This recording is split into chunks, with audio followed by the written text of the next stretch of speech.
I need to start by making a momentous announcement. As you know,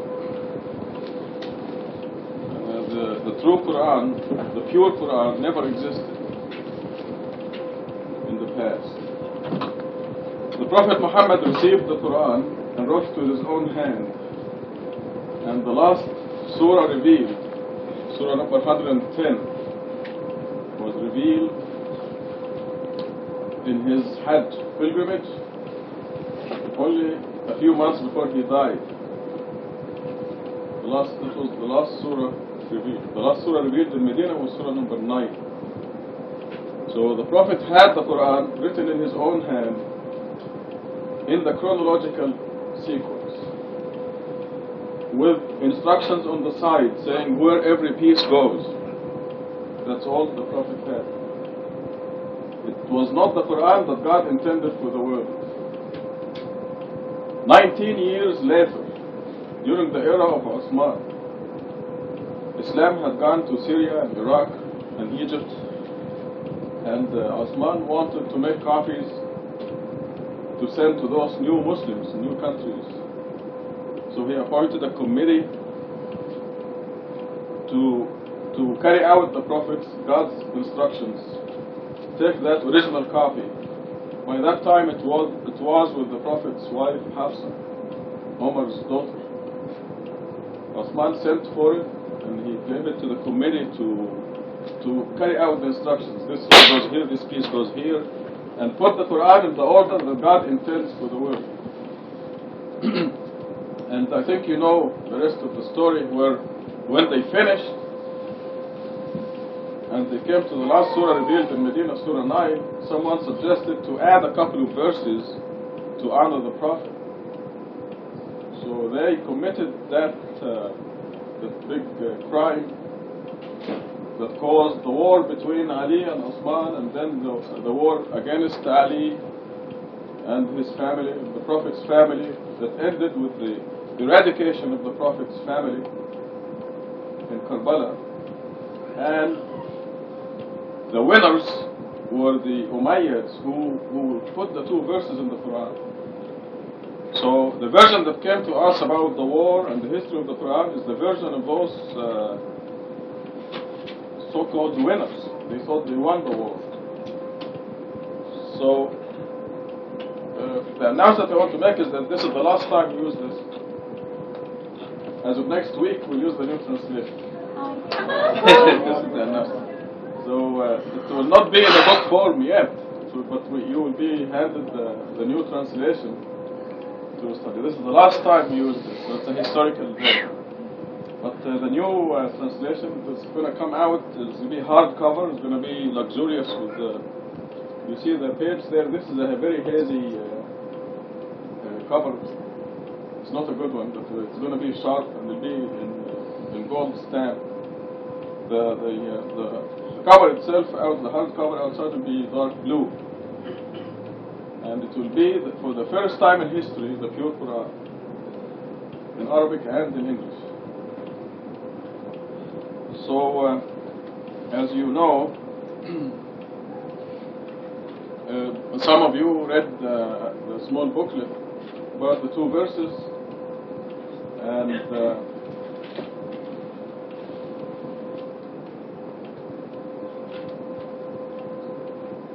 I mentioned many of the reasons why God did not let those people have the pure Quran, because they simply did not deserve it. It was only 19 years after the Prophet's death they corrupted the religion.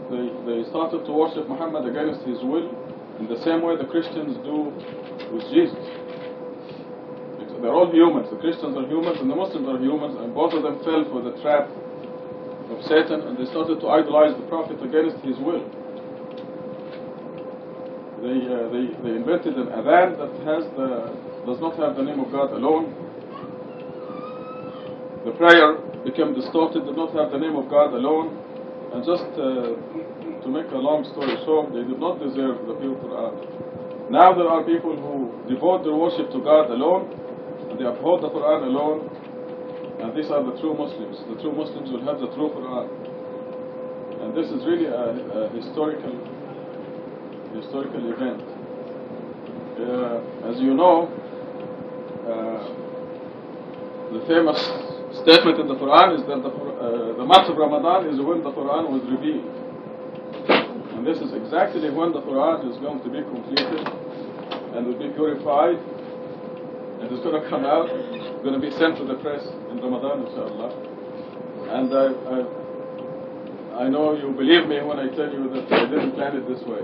It was not planned this way. As a matter of fact, I was slowed down so many times, I was frustrated due to my ignorance. I shouldn't be frustrated. I should know that God is arranging the time.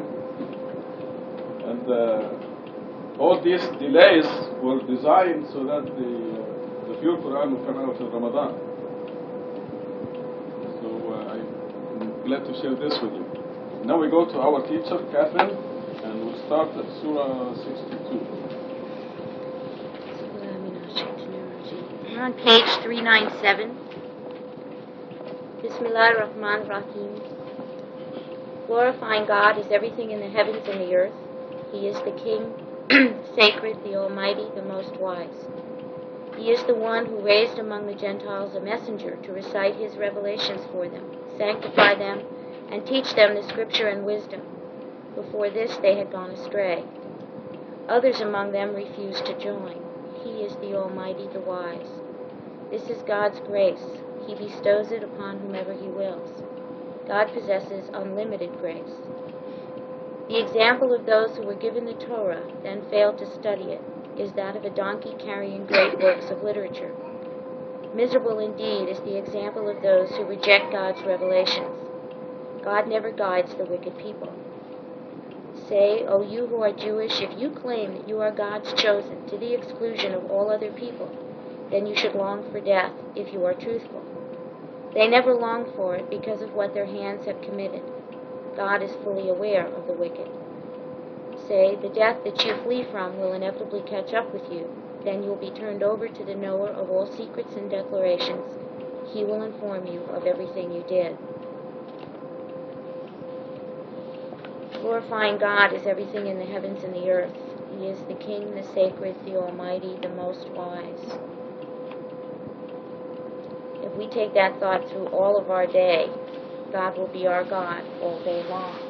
Because everywhere we look and everything we do, everything we hear, everything we see is submitting to God, including our bodies, our minds, and our hearts. Donna said recently that we should strive to be like the animals and the rocks and the mountains and the trees. And when she said that, I agreed with her. This is going to sound funny. I've always been fascinated by rocks, mountains. And when I was in Ireland, alhamdulillah, for a short period of time, I was fascinated even more because the people live on a rock. They have to carry dirt and put it between rock crevices to grow food, and then it blows away, and they have to repeat the process again. The rocks remain, and the people go. They've worked out a compromise with God, as it were, and they have, in the example of the rocks around them, the mountains and the boulders, what they should be striving to be like. Yes, steadfast as the rocks and the trees and the animals that never change. We have a pit rock. No. You missed that. No. They're all pit rocks. I said it was going to sound funny. It's part of the reason that I'm comfortable in Tucson, too, I have to say that. And green things and all living things. We have so many reminders around us that there's no way that we could ever say that we did not know that there was one God and that all things submitted to God. He is the one who raised the Gentiles a messenger to recite his revelations for them. Before this they had gone astray. This is incredible mercy from God. He did not have to do this for us. We blew it the first time around. We just totally blew it. We missed. And this is a time when close is only good in horseshoes. This is a real big miss. God has no reason to do anything for us. He doesn't need us for anything. He doesn't need us to know him. He doesn't need that. And yet, he sends messengers, consistently sends messengers. spends 1,400 years purifying his final message. He didn't have to do that. I mean, he gave it once. Why spend 1,400 years sending even more messengers and purifying a message for the very few who hear it? Incredible mercy. God just did not have to do this for us. We live in a world where not too many people are given second chances. You either pull your own weight or you're jettisoned like so much luggage or baggage. That's not God's pattern. Not only are we given one chance, but multiple chances throughout our lives to come to the truth. And so many messengers and so many messengers in so many ways. The mercy that is described in the next verse as unlimited is beyond anything that we can understand. We have limits. We can give people multiple chances, but at some point we're going to turn around and not give them another chance, and we're going to walk away. But God doesn't leave that person. We do. God doesn't leave that person. Or us in those times. We cannot imagine what unlimited grace or mercy is. And I don't think we will until we die. And we know the extent of hell and heaven and love and mercy and peace that waits for us. Others among them refused to join. This is verse 3. He is the Almighty, the wise. There's a verse, and this one I do know, Lisa. It's 81:29, and you don't have to turn to it. I'll read it. It says, "Whatever you will is in accordance with the will of God, Lord of the universe." For some time, the realization that whatever thoughts I had were not my own has been a mind-boggler for me. The only thing I do is choose God alone. After that, this is an illusion, as I've spoken of before, including the illusion that I did something, that I thought something, that I had this idea. As Rashad said, God arranges everything, including the thoughts in our minds. Those of us who are going to invent some new and exciting tool to make a job easier, when we do that and we discuss it with those fellow people, fellow colleagues, and say, look what you thought of, look what I thought of, look what it will do. Never a thought that God did that. You didn't do that. God put the thought for the invention in your mind and brought it to reality. Every thought we have is in accordance with God's will, whether we're believers or not. God tailors each of our lives and experiences according to our original decision before we came. So that verse, which pops up as I read through so much of the Quran, is a constant reminder for me that whatever I will is according to the will of God, meaning I don't do it, I don't think it. This is God's grace. He bestows it upon whomever He wills. God possesses unlimited grace. The example of those who were given the Torah then failed to study it.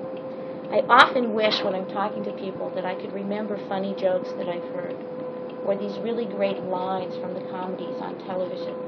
There are some really funny lines, and I don't have that kind of mind.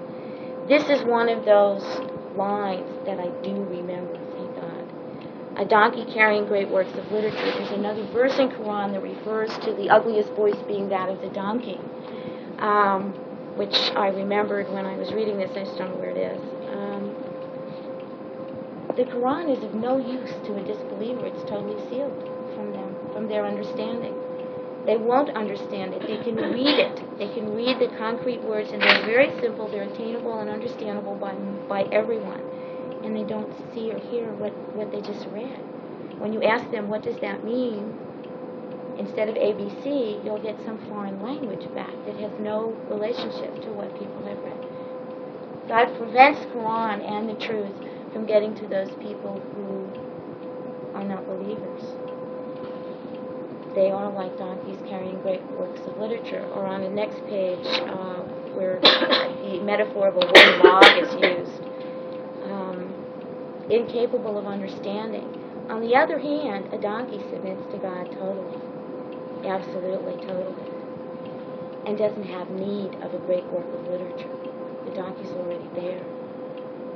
So it's an interesting group of words, a donkey carrying great works of literature. And sometimes I feel like that when I'm trying to work on something new or hard or something that has been a part of me that needs to be purified. I feel like a donkey a lot of the time. I don't feel like I'm going anywhere, and I'm sitting down in the middle of the road. So this verse created a whole bunch of pictures for me when I read it. I thought it was wonderful. Miserable indeed is the example of those who reject God's revelations. God never guides the wicked people. Again, whatever we will is according to the will of God. If we choose not to be guided, we won't be guided. God gives us exactly what we want. We get impatient. We want it now. We want it next week. But God gives us what we need, in what form we need, when we need it, including the wicked people who reject God. They won't be able to say anything on the day of resurrection. Then they won't have to. Verse 6, O you who are Jewish, if you claim that you are God's chosen to the exclusion of all others, then you should long for death. They never long for it because of what their hands are committed. God is fully aware of the wicked. You don't have to be Jewish. There are lots of people who seem to feel that they're chosen for one thing or another. We all know the history of the Jewish people, but there are so many others. God is aware of each and every one of them who lives their lives according to their ego and their personal needs, which they focus on. And they really don't believe that God is going to do what God says, that there will be a day of resurrection, and that they will be held accountable. So for those people who put themselves above other people, and those people who put themselves ahead of other people, I pray to God I'm not behind them on the day of resurrection. All of us are in the same boat. We're all responsible for our own necks, no matter whether we're Jewish, Christian, Muslim, or anything else. And I'm not sure that I can say right now that I long for death. I think I need a lot more work. Verse 8 says, the death that you flee from will inevitably catch up with you. And then you'll be turned over to the knower of all secrets and declarations. He will inform you of everything you did. I read a book a long while ago, when my children were little. It was about one of those pop psychiatry kinds of things, psychology types. It was about child psychology, and about sibling rivalry, and about children who fight with each other and drive parents crazy because they argue over everything and nothing. And the only thing I got out of this hundreds of pages of book was a really cute scenario about these kids squabbling in a room and the din being so loud that no one could think. And the man suggested that the parent go to the door of the room. Of course, the kids would not notice that because they would be involved in their fight, and simply say, I saw that, and wait. Because both children, or all children, would then turn around and look up at the parent and begin to spill out at once, 3 voices at once. What happened? Well, he did this to me. No, he did that to me. And if you just waited for 5 minutes, you'd have the whole story. And you'd be able to put it in the right order and make a judgment that would be correct. And when I read this verse, then you will be turned over to the knower of all secrets and declarations, I see it like that. We don't know when our death is going to come. And when it comes, the Quran tells us many of us won't even know that we've died. We'll wake and be with God, without God. And I see God standing there saying, I saw that, and I don't have to say anything, because He did see that. And that's not an uncomfortable feeling. That's a very comfortable feeling, to know that God is always with me, that God sees my mistakes and works on me to correct those mistakes, and that the things that I may have forgotten about, I'll be reminded about, hopefully in this world, and forgiven for in the next. Does anybody have any comments or questions or up to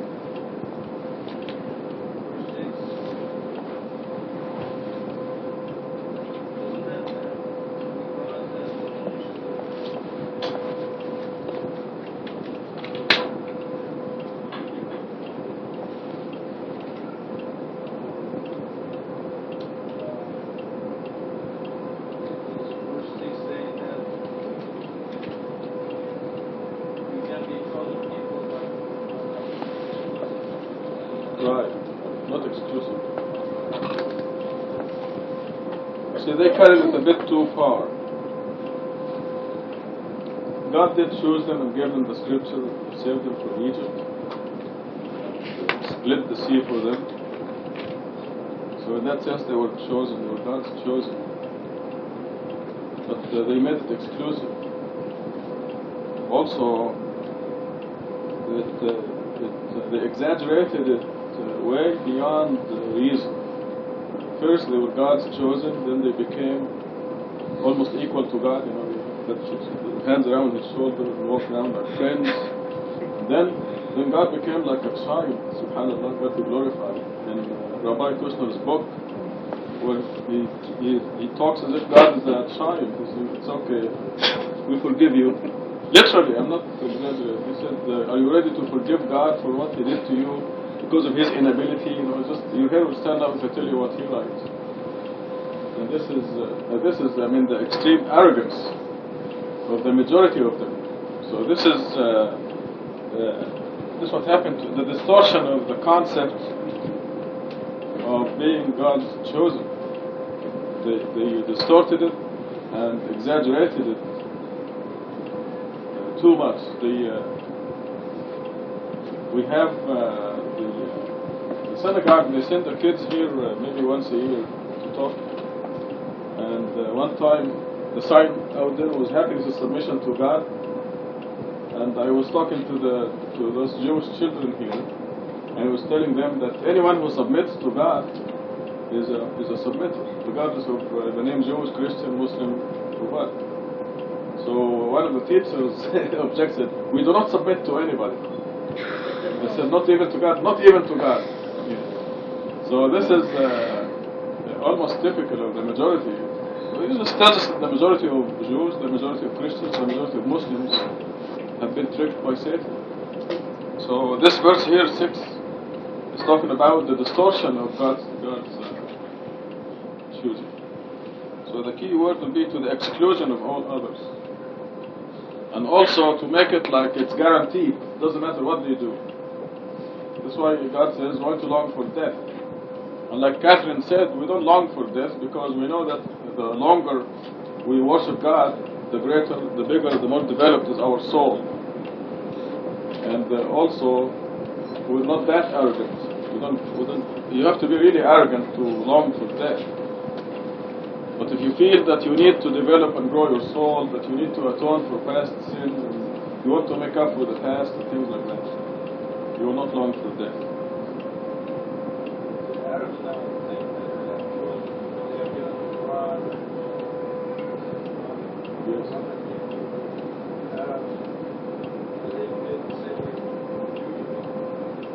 Yeah, they do.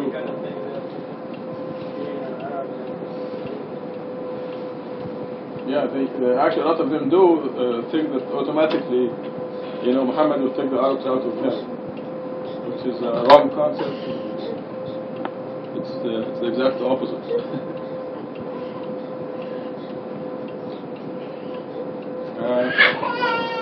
When you talk about sibling rivalry, I guess these people didn't know about Apame and Nand.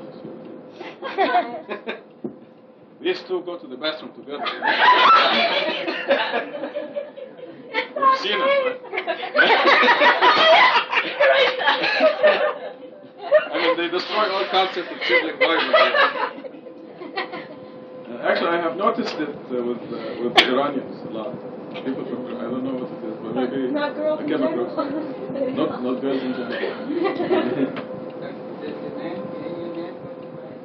No.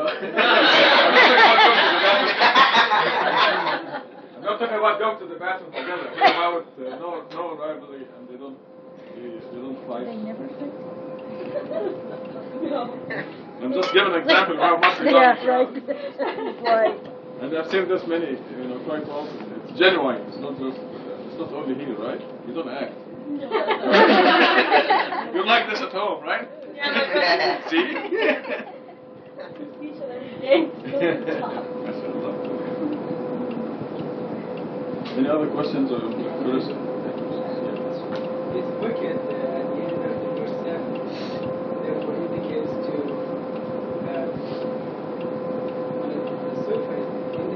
Jewish. Mm. Jews. It refers to the verse 6, but as you mentioned, there are some Muslims, some Christians. Therefore, this wicked will also be general term for all people. Right. Even if we think they are chosen. Right.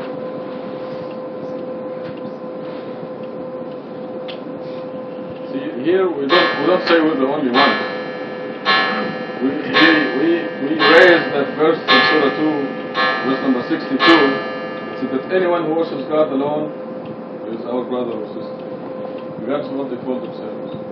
Because our objective is worshiping God alone.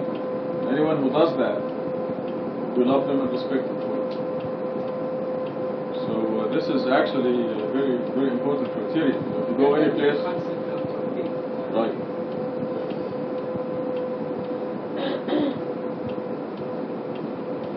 Back to Catherine, and number 9. Yeah. How if a person is a Christian and he worships God alone, and he does certain things that he's not supposed to do, like, he works and doesn't pray 5 times a day, do you No. consider that to be, Did he read the Quran? excuse me? Did he read the Quran? Him? Yeah. No. Right. But it's all right. It's okay. Yeah. Okay. Goes to heaven. It's 262. He worships God alone. You see that person, if he comes across the Quran, he will agree with it wholeheartedly. They'll find nothing objectionable. Absolutely. I mean, the verse 62 names Christians by name. Jews, Christians. Then says anyone who worships God alone and believes in the hereafter, the day of judgment, and is righteous, will make it to heaven. But There were some that specifically say that God chose to make us different congregations, and there are different rules for different Yes. congregations, and everyone's to follow their own rules. 548, yes. What those rules, are they in contrast with the whole concept? For example, I don't understand exactly what you meant. I'll explain it to you. You can be a Jew if you want to and go to heaven. But if you decide to be a Jew, you have to follow the Jewish law. You have to honor the Sabbath. On Saturday, you don't work, you don't answer the telephone. You spend the day worshiping God. You follow their diet system according to the Torah. You follow their laws. You pray 3 times a day. You do the Jewish laws. You worship God alone. But now that you've seen the Quran and the completion of the message, it will not be very smart to go back in time, because God, the scripture, the message from God evolved with the human being. But the Quran tells you that anyone who's following either one of these systems, the divinely revealed systems, is all right. But didn't you mention verse 62 that you have to believe in the concept of tawhid and hereafter? Yes. Yes. As I understand the laws of Judaism, even though those who kept kosher and dairy and non-dairy and all those Sabbath and all 9 yards, they don't accept, they don't live in the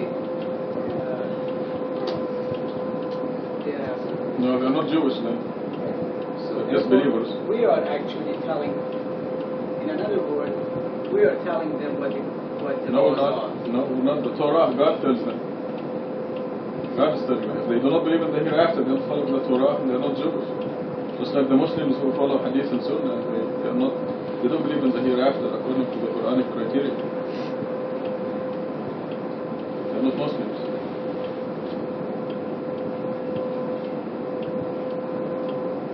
See, when I say Jewish, I mean Jewish. When I say Christian, I mean Christian. When I say Muslim, I mean Muslim. So But the definition... a Christian who does not believe in the hereafter, heaven and hell, is not a Christian.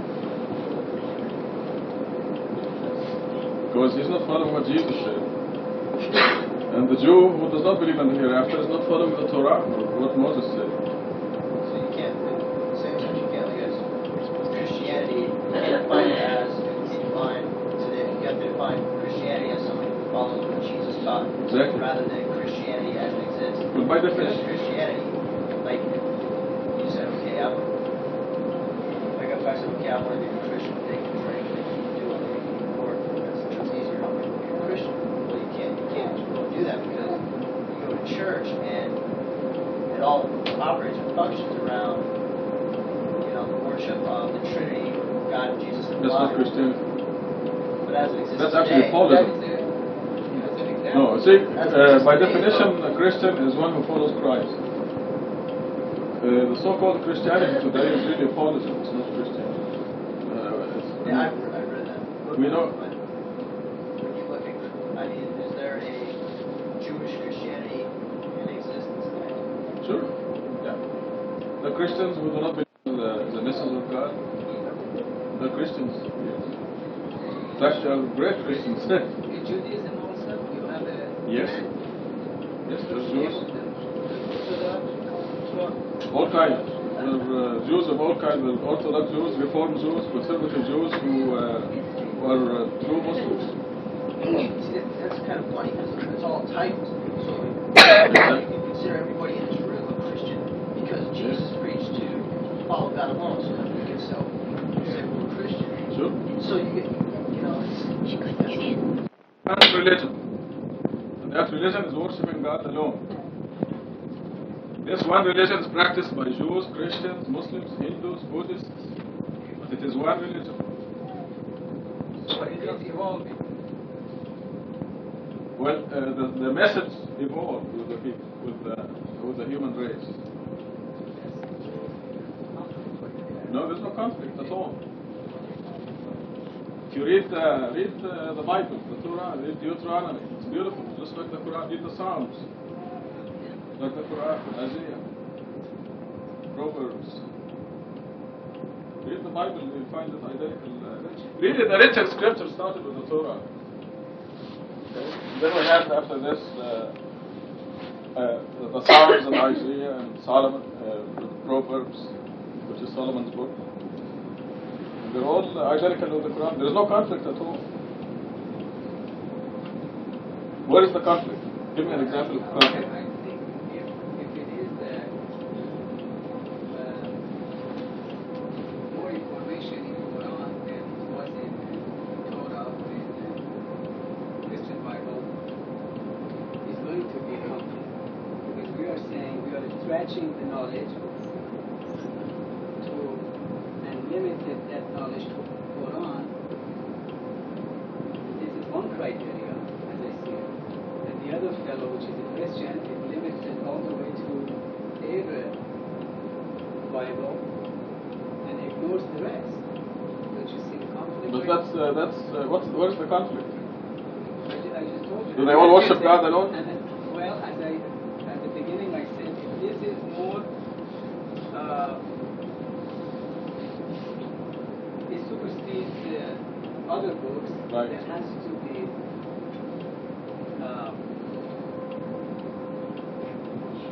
I see it, and I'm sorry, I just explained it the way I could. I think there is a conflict there.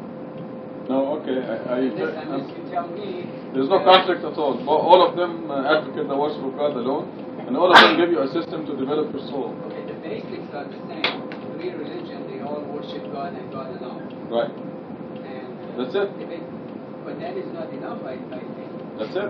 That's enough. If That's that the whole was thing. enough, well, if that was enough, what was the reason of three big religions? Because of God's mercy. And then also, It's verse 2. Yeah. He is the one who raised among the Gentiles a messenger to recite his revelation for them, sanctify them, and teach them the scripture and wisdom. Gentiles are the people who did not have a scripture. God did not want to leave them alone. Leave them lost. Wanted to guide them.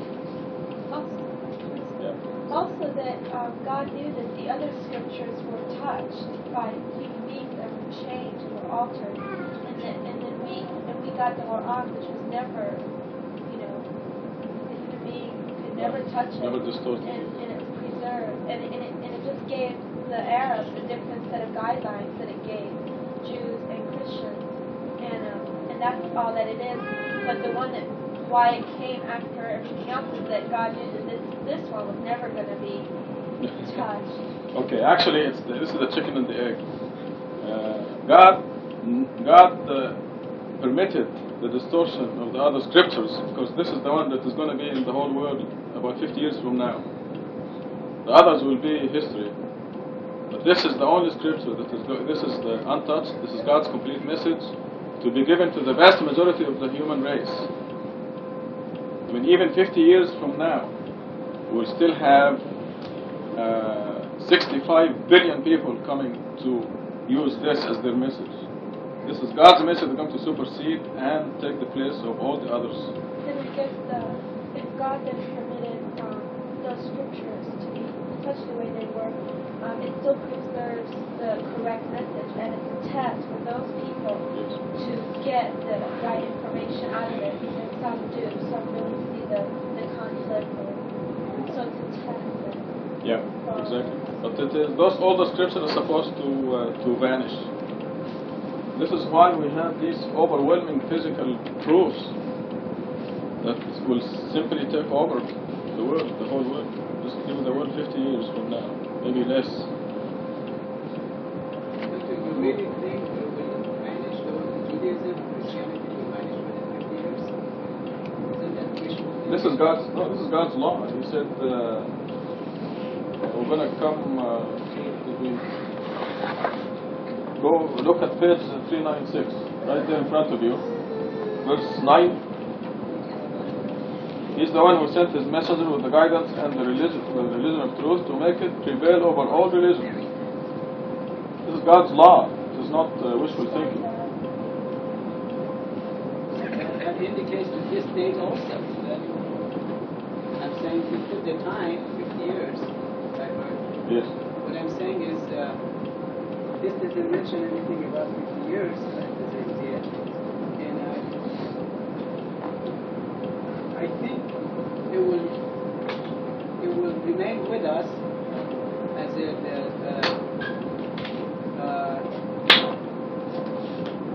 mankind until the end of the life. Judaism and Christianity, it has been with us and it will. Well, Islam would be the dominant, like America would be a Muslim country, if you want to look at it this way. It will no longer be a Judeo-Christian country. It will be a Muslim country. And this is God's law. I mean, today, can you call America a Muslim country? Okay, 50 years from now, America will be a Muslim country. Doesn't this... And it's not wishful thinking. Huh? You're actually saying something that is based on your desire. No, it is not. Apparently you don't know the verses, so I suggest that you read the Miracle of Quran and look at it carefully, then you will agree with me. It says 50 years, is that much? Maximum 50 years. Probably be less than that. Be more like 20 years. Things are going to happen very fast in the next 20 years. But I'm giving myself a long time just to be careful. Mahmoud? It's the first 50 years, but then there's still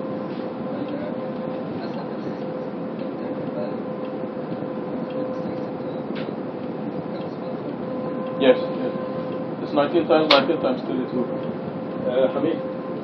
No, I was just saying, if 20 years or 50 years, whatever it is, it's an estimate that hopefully, inshallah, by this time, we'll realize the real message that the truth is. Yes, things are going to happen very fast, folks. So it is estimated.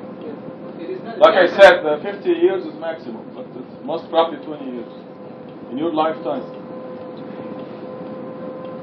Inshallah. It's not. You just put the... Hamid, do you know that the sun will rise tomorrow? Yeah. How? How do you know that? Because probably did you see up to now, it's there every day. Right, because there are certain signs that indicate, see, you look at the clock, it is 8:15. In 12 hours from now, it will be 8:15 in the morning. So you know that the sun will come. This is a sign that the sunrise is approaching. And the same with, if you read the Miracle of Quran and understand it, you will know that this country will be Muslim within 20 to 50 years. And I showed you, it is God's law, it happens to be in front of you. 61 verse 9. This is a verse that is repeated 3 times in the Quran. Back to Catherine, we're taking the whole thing from her. Verse 9. O you who believe, when the Salat prayer is announced on Friday, you shall hasten to the commemoration of God and leave all business. This is better for you if you only knew. Once the Salat prayer is finished, you shall spread through the land seeking God's bounties and continue to commemorate God frequently, that you may succeed. Yet when they see business or entertainment, they rush to it and leave you standing. Say, what God possesses is far better than the entertainment and the business. God is the best provider.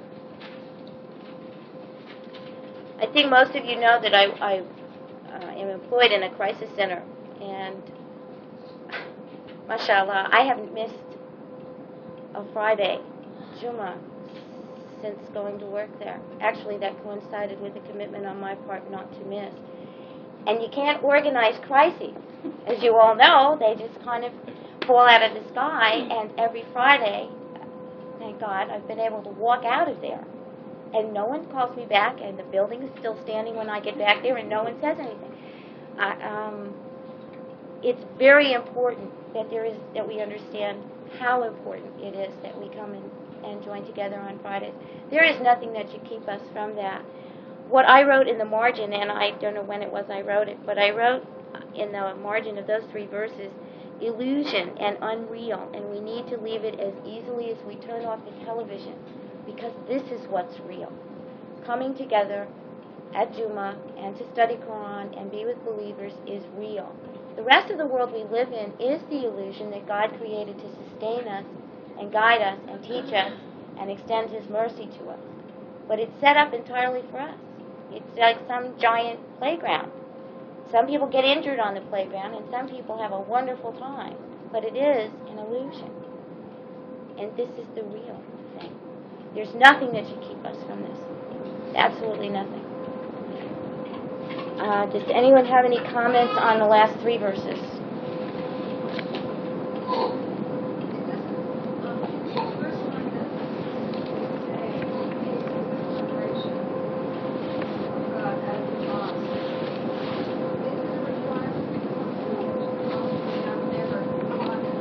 How would you have a group of people meet in your house? Well, if for some reason, let's say for instance, the university is a place where there was no holiday worship then it seems to me you could apply by just having someone who does. I don't know,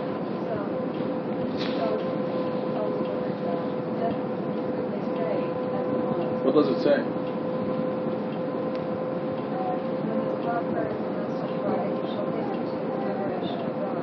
Okay, what is Friday in Arabic? And Jummah means what? Right, it's a group of people.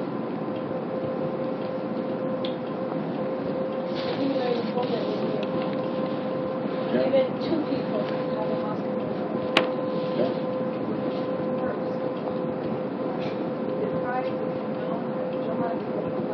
Friday came from Abraham, since the time of Abraham.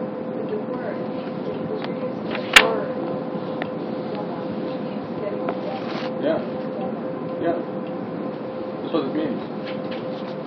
What do you mean came first? I'll talk about 2 things. What are the 2 things?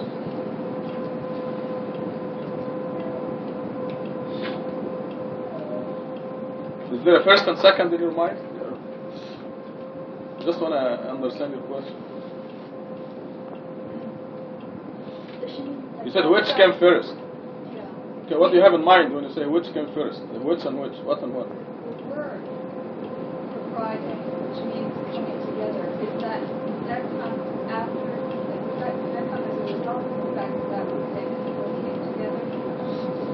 Because, I mean, it was called, the name, the word Friday has always been that there, even No. before time. No. It hasn't always been that. There was a time when there was no names of the weekdays, like the Sabbath. So, but it You dates missed that? back to Abraham. Was there a woman on Yeah, before Muhammad? sure. Yeah, we were having Friday prayers before Muhammad. I mean, you don't know that all the practices of Islam came through Abraham.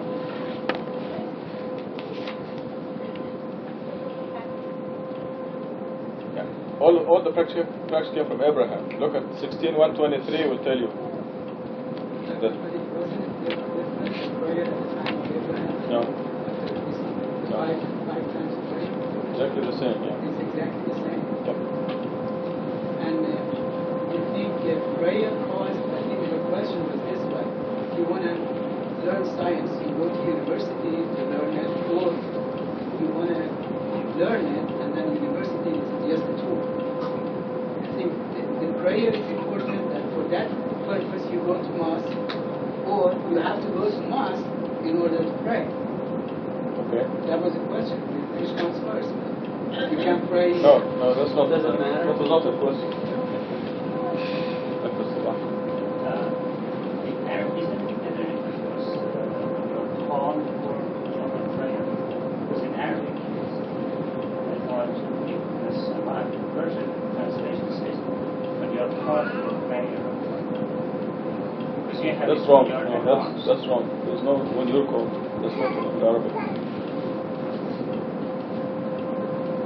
It's when, It's announced. yeah, when the salat is announced. There's no you are called in Arabic. It's a passive. I don't know what the English grammar would be. It's a passive statement. It doesn't say that. It doesn't say when you are called. Back to Catherine and the next surah. Let me emphasize. Absolutely, this is what I was going to say now. It is unfortunate that my generation, for example, in Iran, they grew up with the lack of the Friday prayer, and it is not as firmly implanted in them to do the Friday prayer until Khomeini revolution came. Then they started to do the Friday prayer.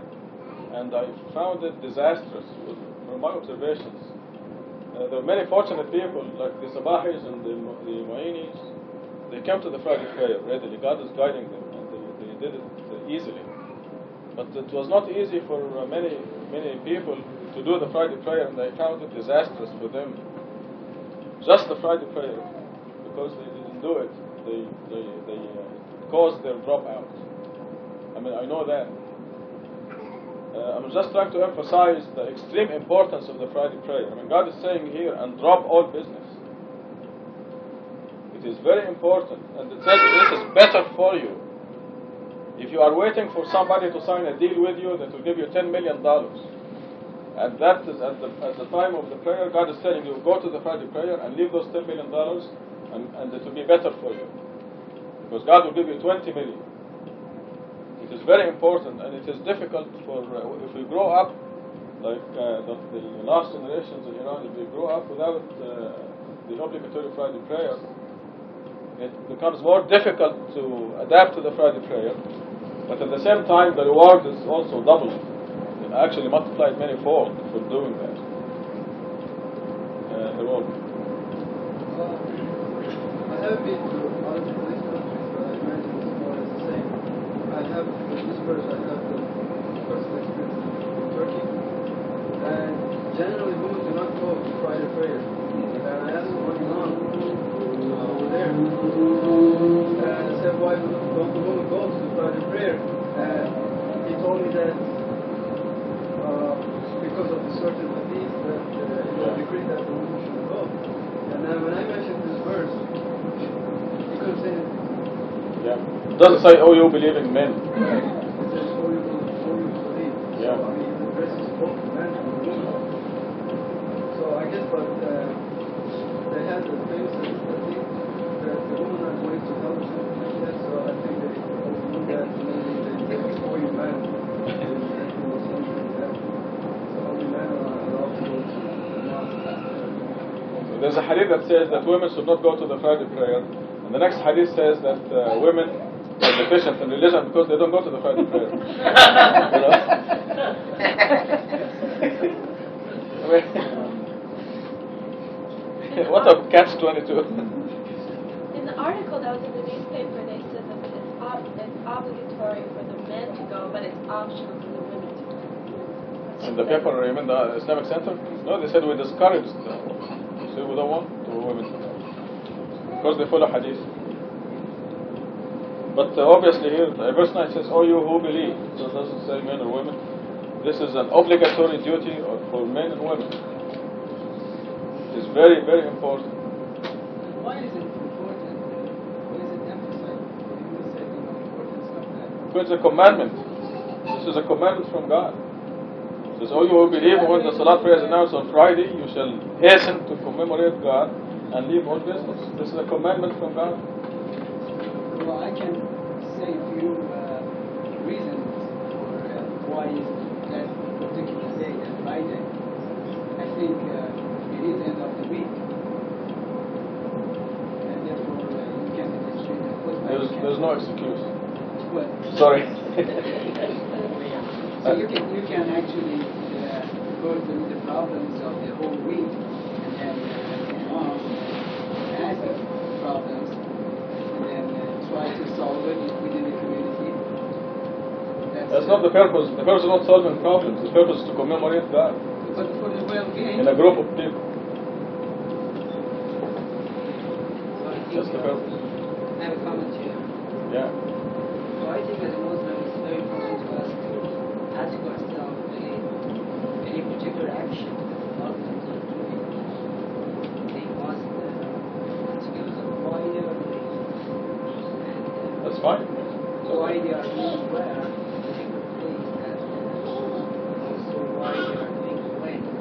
Right. It's very important. Going back to June and Ray, they emphasizing about why they are, I guess I would say in most of the Islamic countries, why they end of the week. You can make Wednesday the end of the week if you want. There's a khutbah here. As you know, we have a khutbah going to the school.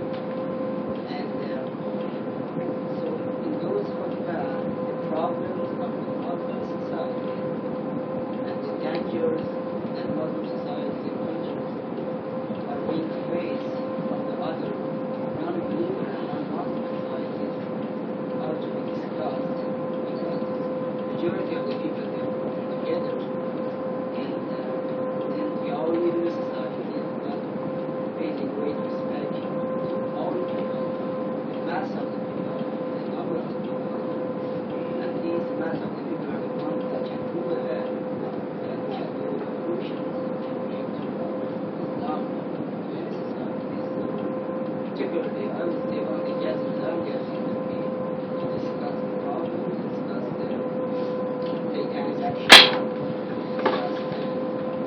Yeah, this happens automatically. If you carry out the commandment, this one will happen automatically.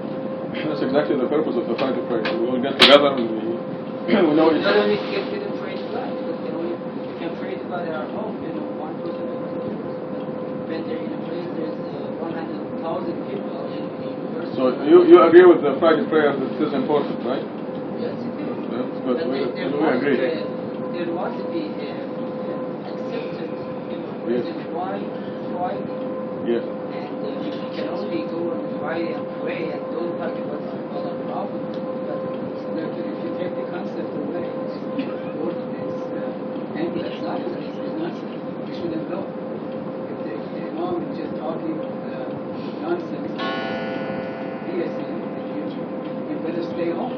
Then how will you change the situation if you stay at We're home? not going there for sure. you have to talk about the situation. You have to discuss the whole problem. Pray to God. So you just like I was just mentioning. What if the Imam is giving fantastic lessons that will save your life? Why do you assume the negative? The Imam cannot give us a fantastic lesson. We discussed it. We have shura there. You have lots of people from different societies, from different religions, discuss the problem. You see what happened to you from Shamba to Jum'ah, from Saturday to Jum'ah. What are the problems? What are the economic problems, political problems, social problems, cultural problems? Yeah. And all these problems must be discussed in the Jum'ah prayer. Yeah. The philosophy of having a Jum'ah prayer. I agree with you. The Juma prayer could be on Monday, Tuesday, Wednesday, Thursday, or Wednesday, then you can discuss everything that happened last Wednesday, or Thursday. Wednesday got a holiday. You know what, I think that no matter what day it was, it's still called in Arabic, Zulon. Like you said, that just makes really sense, because the name itself preserves that, no matter what day of the week it falls on. In other languages, in Arabic, you just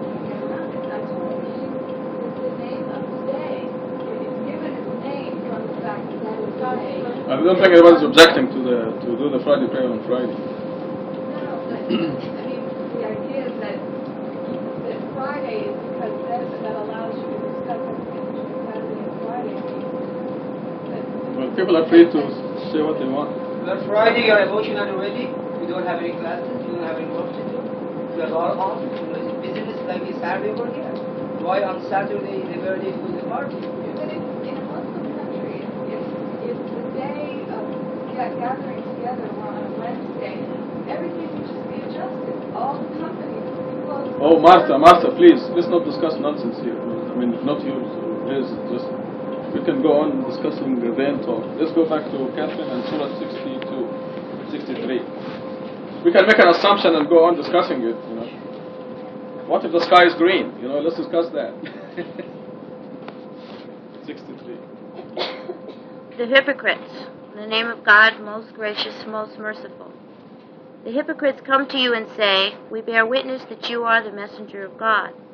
God knows that you are his messenger, and God bears witness that the hypocrites are liars. They use their oaths to deceive and to repel others from the path of God. Evil indeed is what they do. They have believed, then disbelieved. Consequently, their hearts were sealed, and consequently, they cannot understand. When you see them, you may be impressed by their appearance, and when they speak, you hear their voice. But they are like wooden logs. They think that every cry is intended against them. Beware of them. God curses them, for they have deviated. When they are told, come, let the messenger of God ask forgiveness for you, they turn their heads away, repulsed by their arrogance.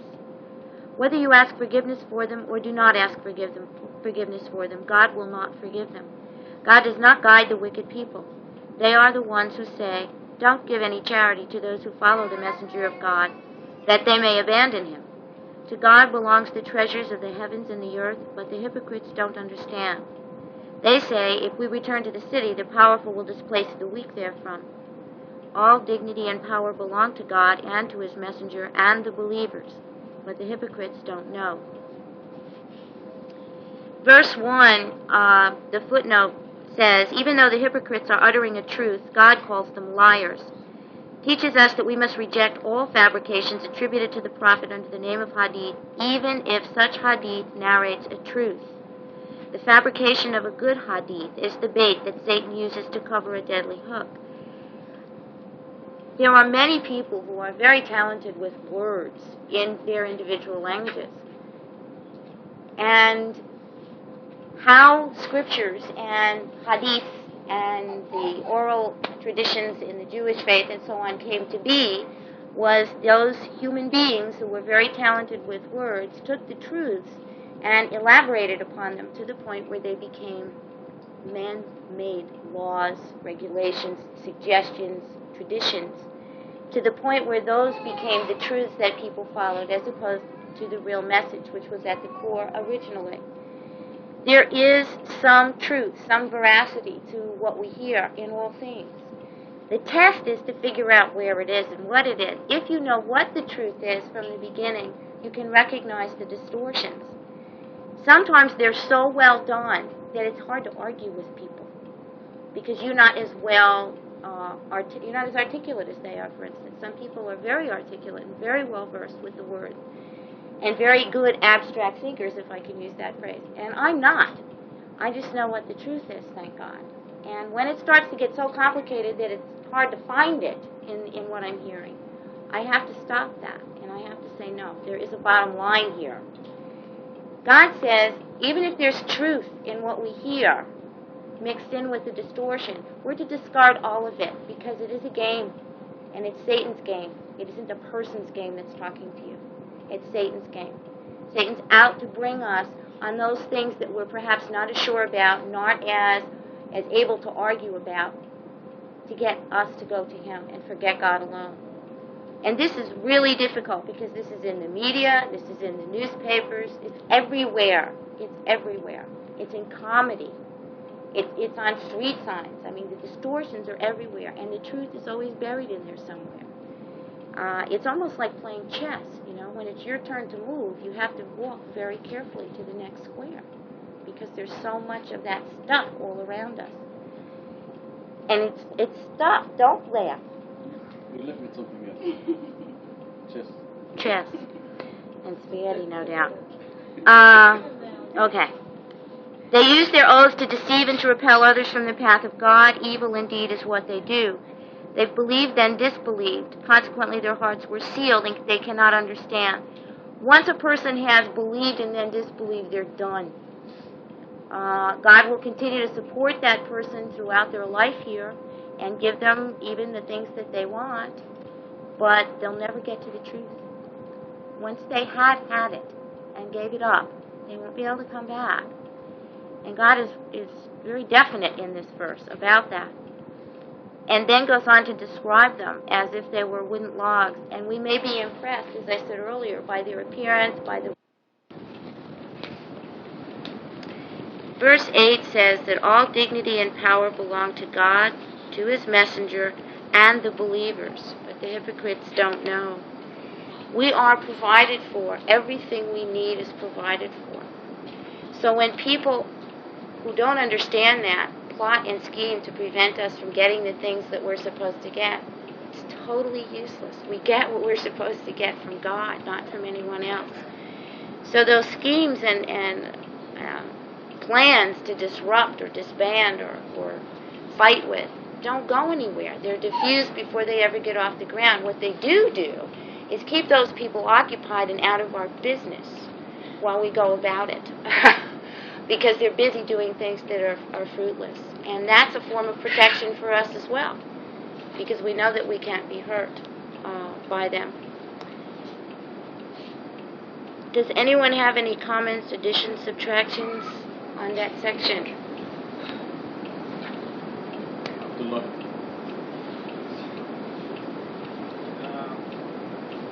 When verse 5 says, 6, whether the messenger asks forgiveness or not, why should not forgive them?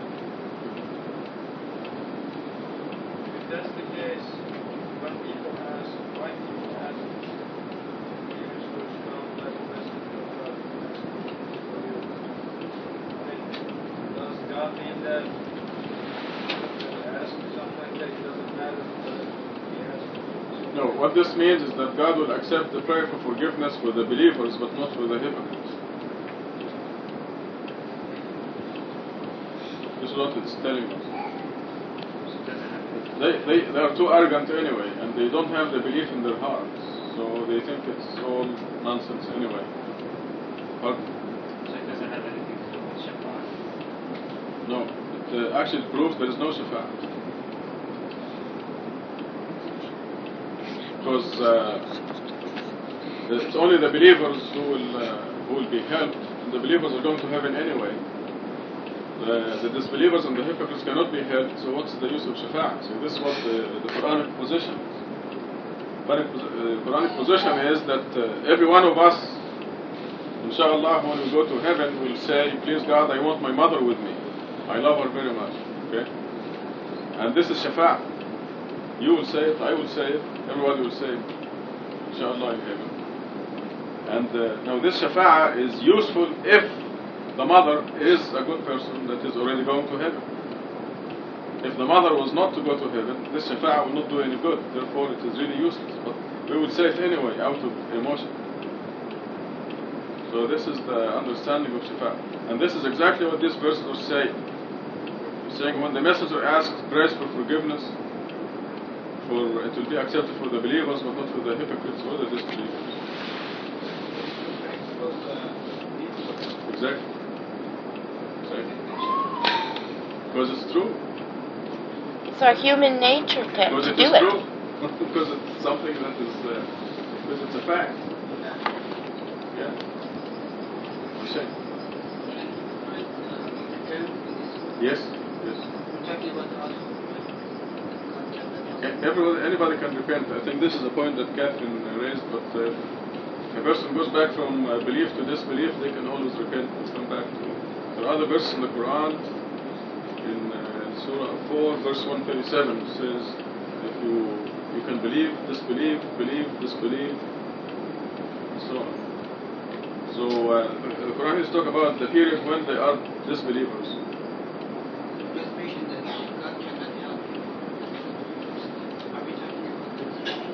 there's no such thing as God cannot. Repeat. Rephrase your question. I'm just trying to understand what was discussed. You mentioned that God cannot. No, there's no such thing as God cannot. Okay, now rephrase the question.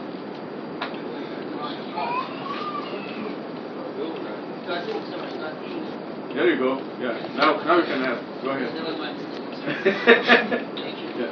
So God does not help correct and not things, right? Yeah, this is the end of the verse. Look at it, verse 6. God does not guide the wicked people. They're already wicked, so He does not guide. We can assume that hypocrites cannot. Yes, they can, because this is our free decision. Then who's going to accept the repentance and how? God will accept the repentance. The minute they change the decision to believers, they are believers. Not as long as they're hypocrites or disbelievers. Only when they make a decision to believe. Right. As soon as they make a decision to believe, they step into God's kingdom. Right. As long as they're hypocrites and disbelievers, they're outside of God's circle. Douglas. In these verses, God is revealing to us some of the inequalities of hypocrites. He's revealing to us what otherwise we wouldn't know. We couldn't see their lives. They cannot understand. They do not know. God is revealing to us what otherwise we may not be able to see. We still don't see. Exactly. Right, we don't see it. God sees. More by this. God says, I know them, you don't know them. Right. The other point I wanted to make with this one is when he uses example of wood logs, does this mean, for example, like wood floating in water, its own surface? No. I'm just asking for those hollow logs, something that appears to be a circle. No. Can you communicate with a wooden log? Okay, now. He does it all the time.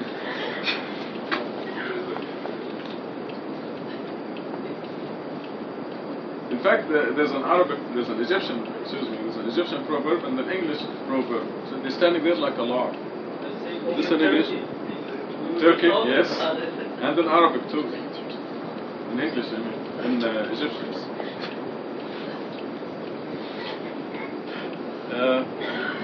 Did we finish Surah 63? Okay, go ahead, finish. Verse 9, O you who believe, do not be distracted by your business and your children from the commemoration of God. Those who do this are losers. And spend in charity from what we provide for you, before death comes to the one of you, and then say, My Lord, if you postpone this for a short while, I'll be charitable and righteous. God never postpones the end for any soul once the predetermined time has come. God is cognizant of everything you do. The easiest thing in the world to do is to be distracted by those that we care about the most. And God warns us against that. In other verses says that these may be enemies of ours, and we do need to be cautious of that and avoid idolatry. Spending in charity is so easy if we know that nothing we have came from us or will go with us anywhere. It comes from God, it's not ours to start with, and if we give it in charity, we give it only where it was meant to go. Verse 11 says, God never postpones the end for any soul, and once the time comes, it's come, and there's nothing more that you can do after the day of resurrection. But there is so much mercy from God, and we have so many chances before that day. So many. They're limitless. As long as we live, we have a chance, an opportunity. God constantly provides those opportunities for the hypocrites to repent, for us to continue to work right up until the last moment. That verse 11 sounds very final.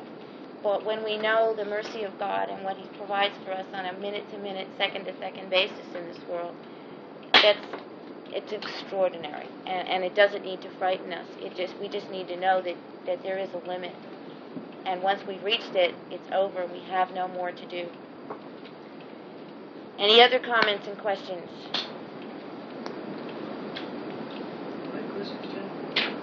Yeah, go ahead. Well, let's thank Catherine for an excellent Quranic study. I can go up to 114 in 10 minutes. You said you wanted me to do it. And then we'll get to general questions. For how?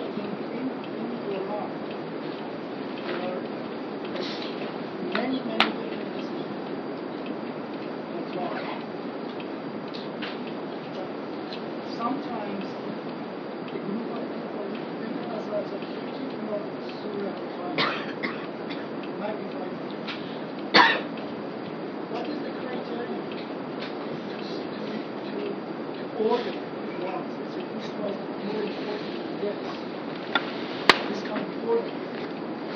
can't do that. Or that's why I suggest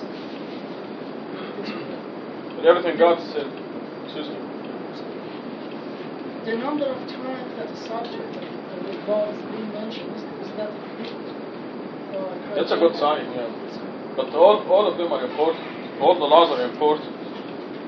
So I want to go back to the Friday business. Remember that the title of the surah is named after prayer. Friday. There's a surah in the Quran entitled Friday. And the commandment is there saying, O you who believe, when the Salat prayers announced on Friday, go and drop all business. This is the commandment. All the commandments of God are important. Is more important than any other. But this is the basic requirement. Yeah, that's I mean, it's not there, so nothing else exists. Everything else would be in vain. I mean, a person can be truthful and honest and is a very nice person, but he does not believe in God, and all his work is in vain. So, La ilaha illallah goes without saying. Then after that, all the commandments are very important. Every single one of them. For example, can you say Salat is more important than Zakat? No. Because it's mentioned more than... Actually, they are both usually mentioned together. Salat and Zakat. Or even fasting. Fasting is very important. You're disobeying God if you don't fast. You're disobeying God if you don't do the zakat. You're disobeying God if you don't do the prayer. You're disobeying God if you lie or cheat. So, take your pick. It's very expensive if you... But also, like, I think it's important to say that God's not so strict that you have to do it. God always gives us, for people who can't do it, it gives us alternatives. Well, it's our choice, You can put your finger in the fire or not. It's up to you. I mean, God left it up to us.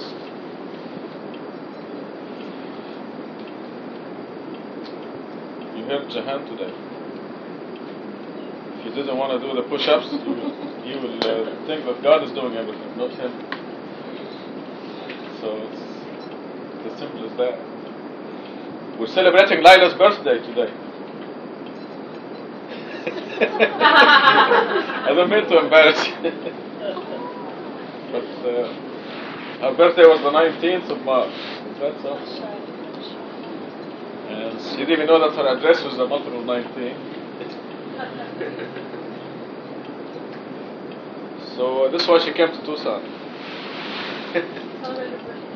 Celebrate her birthday with us. There are so many things that we need to do. We read Al-Fatiha for Su'ad, remember? Because of her tests. Well, she passed.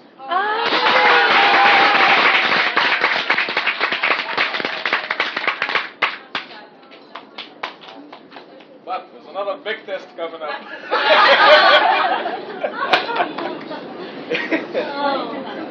And she's greedy again, and she wants us to recite Al-Fatiha for her. God never turns us down.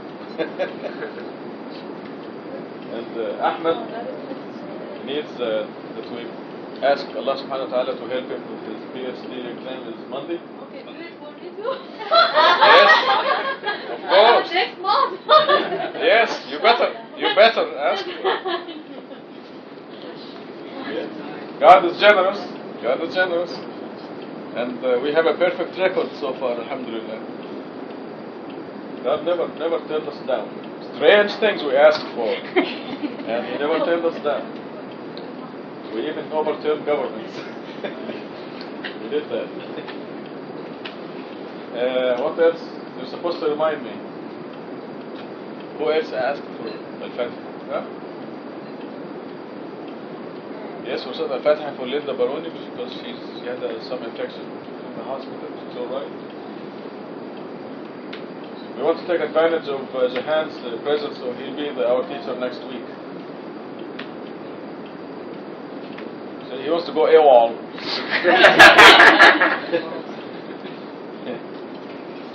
Serious? What are you leaving? Which Monday? This Monday? Should we go? This Monday? Well, Let's read the Fatiha so he stays. Okay?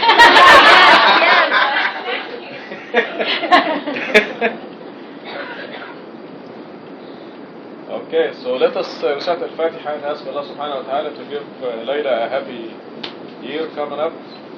Every year to be happier than the previous year. And we're going to recite also Al-Fatiha for Suad, for her coming test.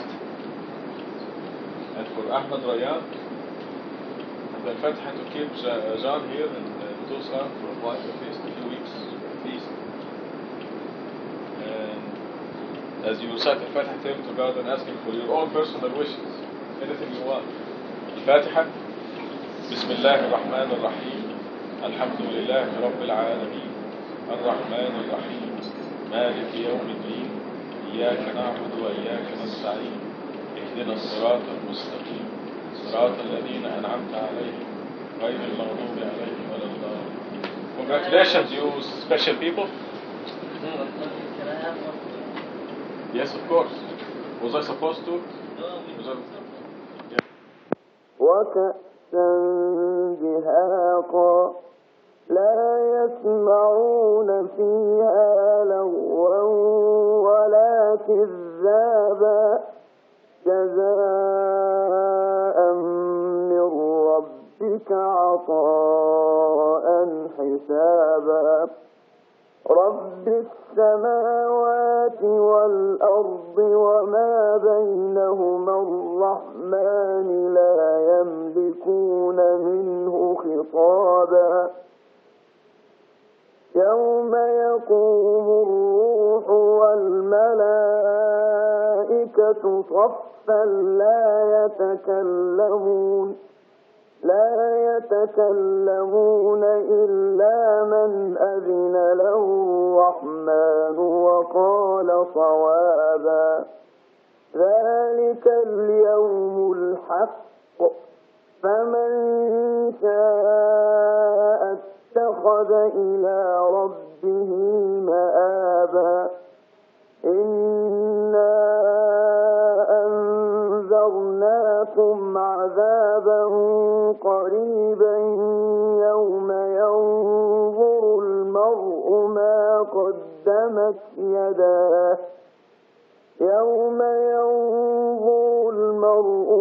قدمت يداه ويقول الكافر يا ليتني كنت ترابا